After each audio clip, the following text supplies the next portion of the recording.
Hi, I'm Bob Herbert. Welcome to OpEd.tv. The date September 11th brings unmistakable memories to most Americans. They're thinking, of course, of September 11th, 2001. There was another September 11th that was also devastating. That was way back in 1973. My guest, Joyce Horman, was personally caught up in the tragic circumstances that followed that earlier September 11th. She'll talk about that and the lessons we may or may not have learned since then. Joyce, welcome. Thanks so much. Thank you so much. For coming in. So tell us what happened on September 11th, 1973, and the events that unfolded immediately after that. On September 11th, a coup was launched against the standing administration of Salvador Allende, who had been elected a couple of years earlier. This is in Chile. In Chile. Mm-hmm. It was a military coup, and my husband and I were down in Chile and had been there for about 18 months, 17. And we had experienced a very tense situation the month before the coup. And yet, when the coup happened and the planes were strafing the Moneda, which is like our White House, it was a complete shock, and not just to us, but to many Chileans who had never experienced that level or that amount of violence in their society for political reasons. Now, you and your husband, of course, were Americans. Why were you in Chile? Well, when my husband finished his military duty, we decided we wanted to take a trip together. And I was interested in Chile, and I admit, for the skiing. He was interested in Chile for the election of Salvador Allende, who was the first socialist in Latin America to be elected. And as a journalist, he was thinking that was extremely interesting, and so we headed out in a camper, and we were going to drive all the way down, as it turned out. From New York. Are you kidding? From New to York to Santiago. Chile in a camper? Yes, well, those were different times. They were. Now, he was a freelance journalist and filmmaker, is that correct? Correct. Yeah, okay. So, so this coup occurs. You're not anticipating the coup. Were the two of you together at the time, and what happened to you guys? Very good question. We were living in Santiago at the time. However, we had a friend from New York come to visit us. And because of the tension, the political tension, we took turns showing her different parts of Santiago so she could actually be on her way. But as Charles took her to Viña del Mar that Monday before the coup, the roads started closing up and the trains started not running. So they couldn't return that night, and they were caught in Viña del Mar, which is on the coast of Chile. I was caught in Santiago. And so I could hear the strafing of the planes and the tanks rumbling down the street and the bullets and the guns, machine guns. So it was a very frightening time, and the military put a 24-hour curfew on for 6 days, I think it was. And Charles and Terry encountered U.S. military people in Viña. Charles, we should be clear, Charles was your husband. Charles, he was 31 years old That's at the time. exactly Yeah. right, the journalist, filmmaker. Wonderful person. And so he and our friend Terry were a little shocked because the military Americans that they met in Viña del Mar seemed to be taking some credit for the coup and were very enthusiastic about the success of the coup. So there was a suggestion early on that Charles and Terry picked up on that there had been U.S. involvement in some way in the coup. Exactly. Yeah. So now the two of you are not together. So this is frightening to start with. There's a coup, there's an upheaval in the country. You're there with your husband, but you're separated. Did you get back together quickly? Well, there were a few days, and quite frankly, I was thinking that Charles was more safe in Viña than were he with me in Santiago. But what happened is he told the American military people that he wanted to get back to Santiago, and they arranged a ride for him with Captain Ray Davis, who was the head of the military group in Santiago, the U.S. military group. He had come through the roadblocks to Viña, and he was going back to Santiago the same way. And so my husband and Terry caught a ride with him into Santiago. Right. So then you're reunited in Santiago, and then what happened?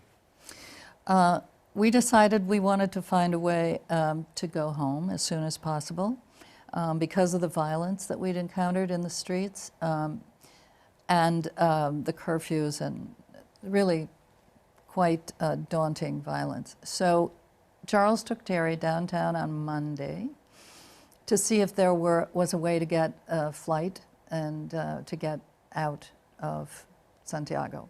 There were no flights right then, at least not for anyone not connected with the diplomatic corps. Right. And so Terry took a hotel close to the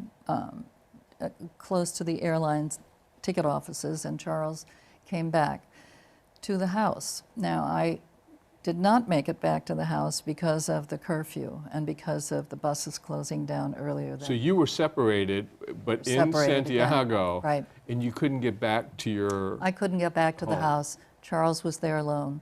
And that's when he was picked up by Chilean military people, put into a truck with a few boxes of materials and taken to the National Stadium, which was then being used as a concentration camp. A lot of the military prisoners were being taken there for interrogation. Now, there was a famous movie, Missing, by Costa Gavras about this film, starring Jack Lemmon and Sissy Spacek, and they played Charles's father, and Sissy Spacek played you. Now, we'll get to some details about the movie in a couple of minutes, but how did you find out that your husband had been picked up by the police, and why was he picked up by the police?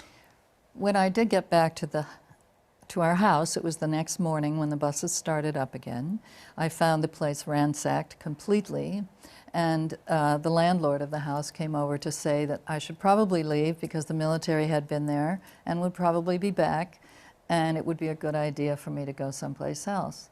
So I went to the other side of town where I had a friend, and I had been up all night, not being able to get home, and so I was taking a nap, and she came in, and her son had gone to our old neighborhood because we had just moved to a new neighborhood.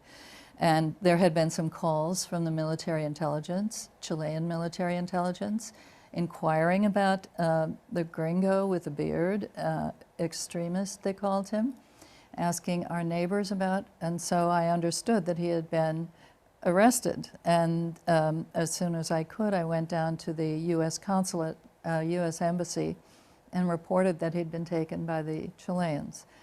It was actually extremely good luck that I asked them if they had an address for Terry Simon, because I had been separated from her. And so they did. So I found her, and she said that Ray Davis had offered to help. He said, if you need any help, please come and tell us. So we started arranging to talk to, after the reporting at the embassy, then we called Captain Davis to see if we couldn't get some help from the U.S. government to find my husband. So what happened is, suddenly, almost instantly, your husband's caught up in this turmoil in a coup in a foreign country. Now, you know, most people would look at that and say, hey, where there's smoke, there's fire. You know, why did this guy get caught up in this sort of thing? A lot of years have passed, and there have been investigations, and you've been on the case the entire time. There's no evidence of any reason for him to have been caught up in this. So what happened? He was picked up by the police. He was taken to this stadium in Santiago, which was actually a prison camp for political prisoners. And what happened? Well, Terry and I spoke with Captain Davis. We also spoke with Ambassador Nathaniel Davis about looking for Charles, trying to find him. And I was stunned by the rudeness of the ambassador, asking me what I expected him to do, to look under all the bleachers in the stadium. And quite frankly, that is what I did want him to do. I wanted him to really look for Charles. But there seemed to be quite a resistance to it. And that was the first encounter I had. And we kept on looking, and I urged Terry to leave because I didn't want the information that they had learned about U.S.-American activity in Viña del Mar. I didn't want her life threatened if that was what this was all about with Charles. So then I asked Charles's father to come down and join me. And I told him I wasn't getting the help I thought I should be getting from the U.S. So I mentioned the movie, and the movie was about Charles's father and you trying to find out what had happened to Charles. Ultimately, you found out that he had been killed. I don't know, was he tortured? Do you know? And how did you find out that he had been killed?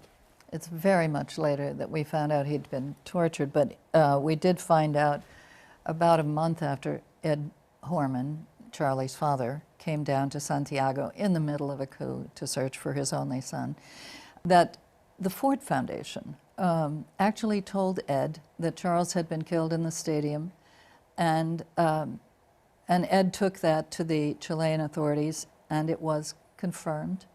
And then it was confirmed by the U.S. authorities. Apparently his fingerprints had been misplaced. So for a month, you didn't get cooperation from the U.S. authorities, from the State Department.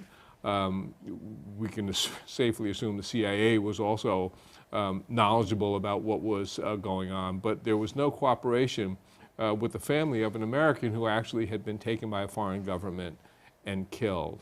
You find out from the Ford Foundation. Did you ever find out how the Ford Foundation knew what had happened? Well, they knew some of the diplomats in Santiago at the time, and someone shared with him, someone who was related to somebody in the stadium, shared with him that Charles had been killed. So people did know, but the U.S. government had not come forth with any information to us. And by the way, the U.S. government's story about their being helpful is very different than ours, you know. They did provide a car so that I could go out and look at the house afterwards and try and retrieve some belongings. But in terms of really searching for Charles, we came across no information that they were doing so. The film essentially makes the point that there's no way that this American could have been seized and ultimately murdered by the Chilean coup leaders without some kind of high sign from the U.S. government, some kind of green light, if no more than the idea that there won't be repercussions if you follow through with this. How accurate was that, and what have you learned in terms of factual information about U.S. involvement? Well, that was our first notion about this, was that the Chileans were then looking to be recognized by the U.S. government. There would be no reason for them to kill an American citizen at this time without that sort of nod from some official in Santiago. But later, we went to court against Kissinger. Kissinger at the time of the coup was Nixon's national security advisor, and very soon after that became the U.S. Secretary of State. Right. It's also well known now that Kissinger and Nixon were in favor of the coup, although the U.S. fingerprints were not supposed to be on it at all. So you filed this suit against Kissinger and others. What was the point of the suit? What were you seeking? We were looking for whether or not there was cover-up, complicity, or collusion. And the questions were, when did you learn about Charles's death? How did you learn about it? What did you do when you knew that he was missing? And to get some of the real facts around that. And there was a memo created in '77 saying, gee, we really should probe this. It's a very disturbing case. This is a State Department State Department memo. This is 4 years after the coup. Well, essentially, what did that memo say? It said, this is a very troublesome case. Either we should refute this or we should investigate and probe more. But with the information we have right now, we can do neither. But it is our estimation that this, it looks like the U.S. officials, military officials, had a hand or had some involvement in Charles Horman's death. Either they gave information to the Chileans that promoted the idea, or that suggested that there was some reason to pick him up. In other words, gave Right. information initially, Or suggesting that he was a problem. the Chileans thought he was a problem, told the Americans, and they did nothing to prevent the eventual outcome. Right. Now, this memo is separate from the lawsuit that you filed against Kissinger. What happened to that lawsuit? The lawsuit was dismissed without prejudice, and that means it could be opened again. It was obvious that the documents, the FOIA documents that came to us, were very heavily redacted. Freedom of information. Freedom of information documents, heavily redacted, state secrets, executive privilege, and I think that, you know, if they hadn't been so strenuous in protecting those documents, we could have seen this document. We made our suit in '77, which is when this document was written. But we didn't see it until 1998, when the Clinton administration said, let these documents go, you know, regarding Chile. Right. So we finally, this document came to us in an unredacted fashion, and that is when we learned that even the State Department in '77 thought there had to be an investigation here about the role of the U.S. military. You've been on the case for so long. What do you think happened to your husband? How did he get caught up in this? I think, well, they came to our house, they took him away. And But why? I cannot imagine any better reason that he uncovered the U.S. involvement in the coup. He saw the enthusiasm of the U.S. military people. Now, it's not to say he wasn't working on some journalistic endeavors. He was looking at court papers regarding the Rene Schneider assassination. He was an Allende constitutionalist general who was kidnapped and assassinated before Allende was seated as president.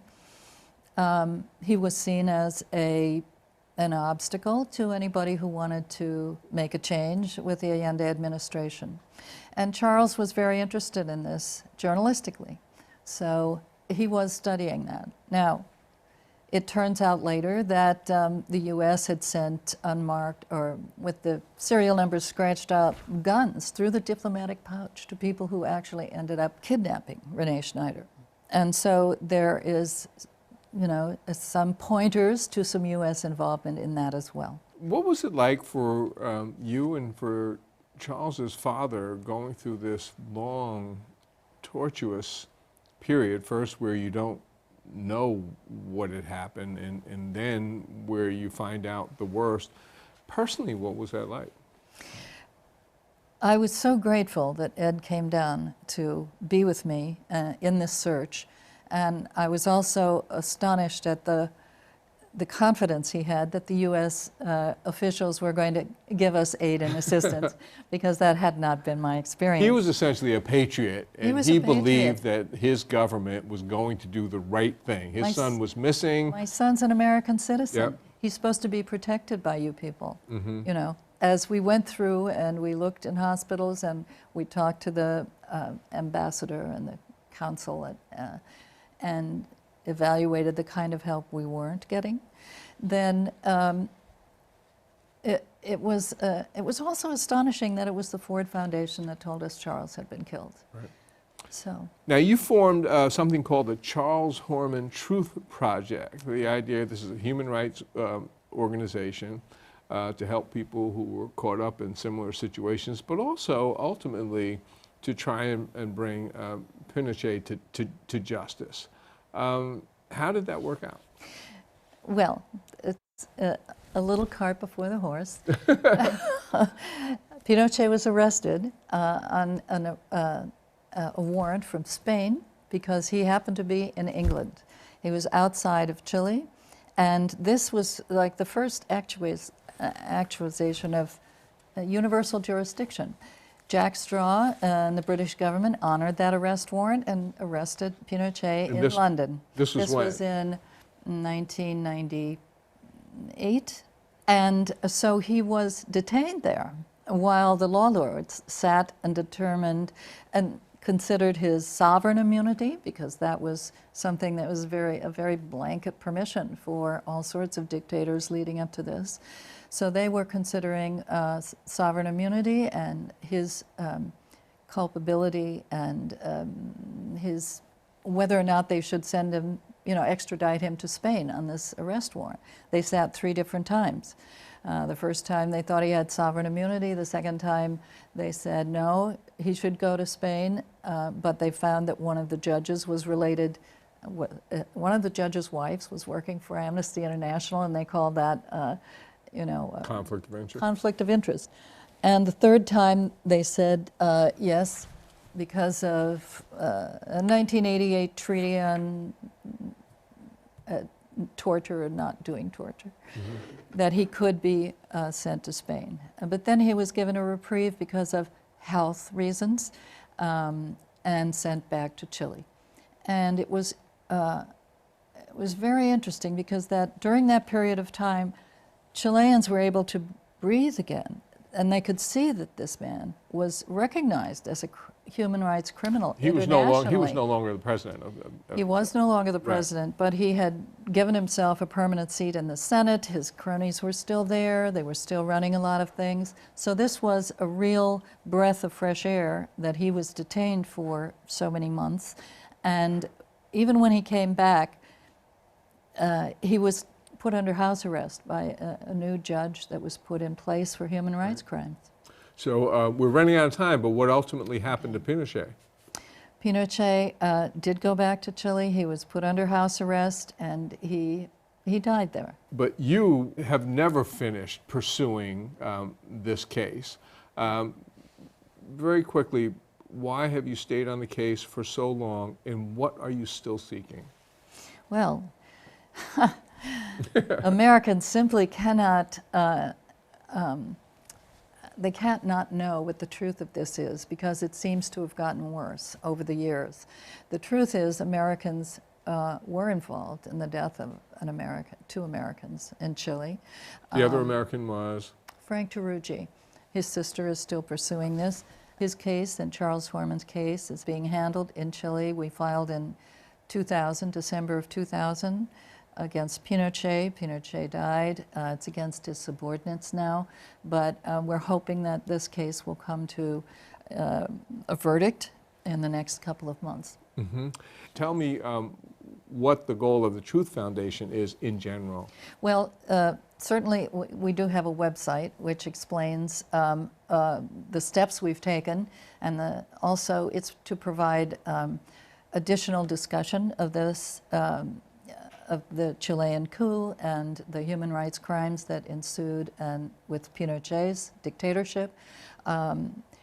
Informational, it's very informational, but we want at this particular point to support universal jurisdiction, because there is a lawlessness about what happened.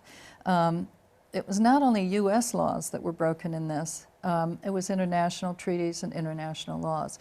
And so to promote universal jurisdiction is to elevate the courts to a position where if there's any human rights crime committed anywhere in the world, any judge in any country should be taking action against this. I guess we're going to have to wrap it up there. I wish we could talk a little longer. Anyway, thank you so much, Joyce Horman. I really appreciate it. Thank you. We'll be back in a moment with a final word.